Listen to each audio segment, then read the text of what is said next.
Hi, it's Ms. Reese. I'm going to help you set up some of the problems on pages 18 and 19.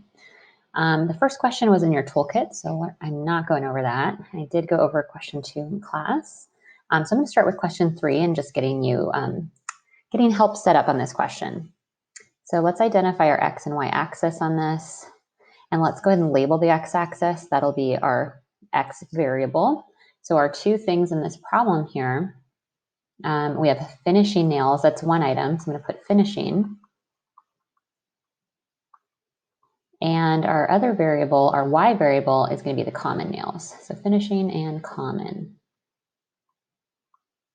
Oops, let me move that just a little bit.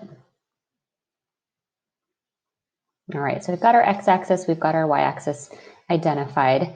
We need to come up with an equation for the cost. So we have at most 42 to spend. All right, so we've got 45 cents. So 45 times x, our finishing nails, plus 60 cents for our other equation. And at most is 42. So we want to spend less than or equal to 42. That's our first equation. And then our second equation has to do with how much we're going to purchase, at least 30 pounds of nails in total. So I could say x plus y is equal to 30. It wouldn't be equal to 30, sorry, it is at least. So we want that to be greater than or equal to 30. So now that first equation is pretty easy to graph as long as we count each of these units as a measure of 10, so 10, 20, 30, 40, 50, etc. It's the first equation that's a little trickier to graph. And we didn't really go over this in class, so I'm going to go over what I could do to graph this inequality here.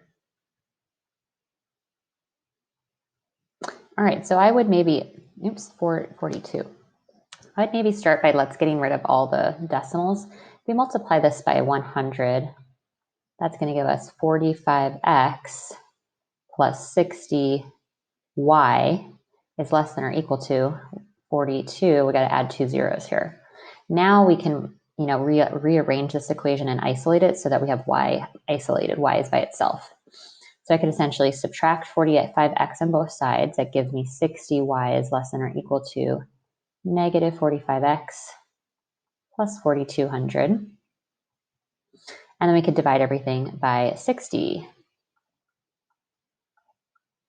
If you're not sure how to simplify fractions with this, you could always open up the Desmos Scientific Calculator, but I know 15 is a common factor here, and so that would be 3/4 x plus 70.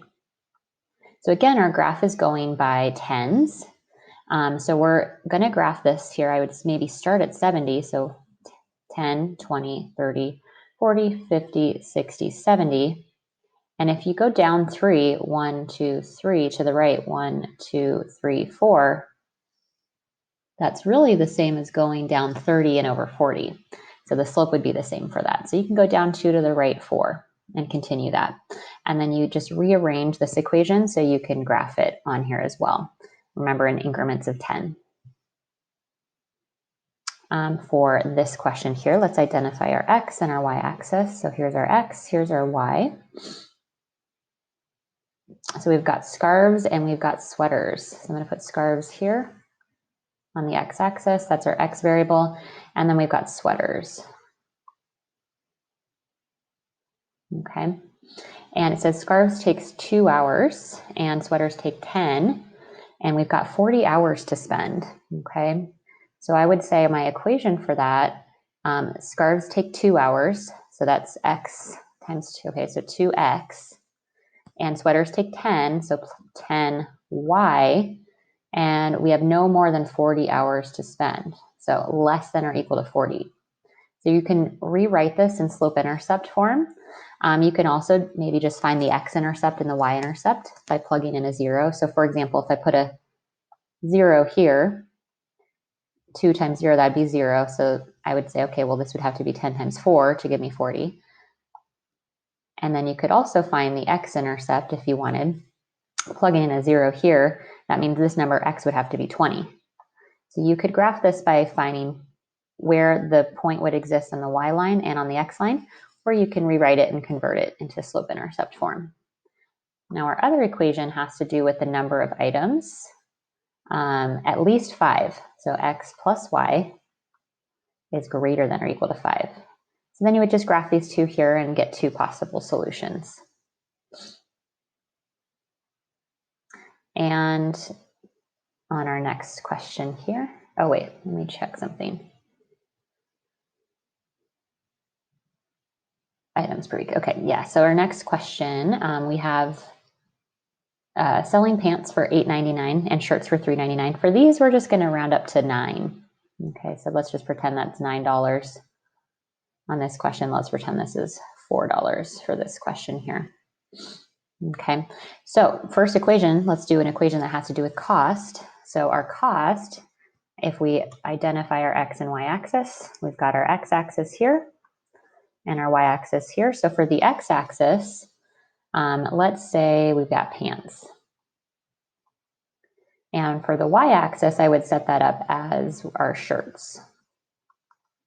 Now for the cost, pants are $9, so we'll do 9x. And shirts are $4, so 4y. And you can spend as much as 60, so less than or equal to 60. Now, this next one, it says you want to buy at least 2 pairs of pants. So it doesn't say anything to do with shirts. So really it's pants, which is x, is greater than or equal to at least 2, greater than or equal to 2. So remember, an x equals graph, or an x is greater than or less than graph, that is going to be a completely vertical line. So remember your notes on vertical.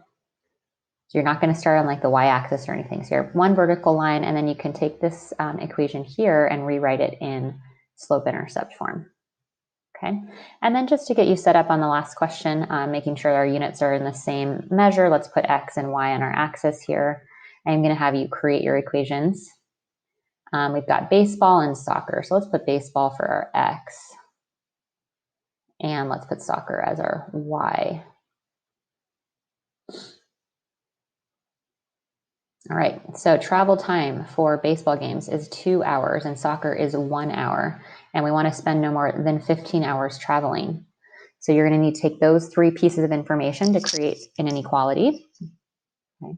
And then your other inequality has to do with x and y. So baseball and soccer playing at least 8 games. So that'll be your second inequality.